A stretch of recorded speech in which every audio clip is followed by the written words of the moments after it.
একজন পর একজন আসছে, আমার কাপড় ছিল না গায়ে। দর্শক, আজকে আমি আবারও হাজির হয়েছি।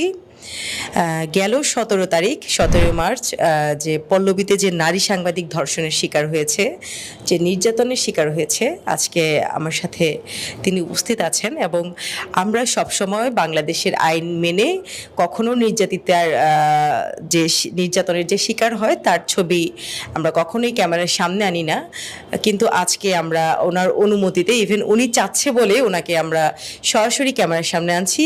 আসলে আজকে আমরা জানবো ওনার থেকে যে আসলে ওনার সাথে কি ঘটেছিল।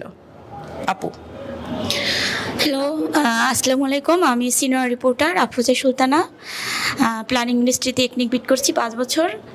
আমি গভর্নমেন্টের ভাবে তালিকাভুক্ত হয়েছি 2 বছর, এটা আমার আইডি। আর আমি মোটমাট 10টি পত্রিকা 11টি পত্রিকা কভার করে এই পর্যন্ত এসেছি। 12 বছর আমার অভিজ্ঞতা। বর্তমানে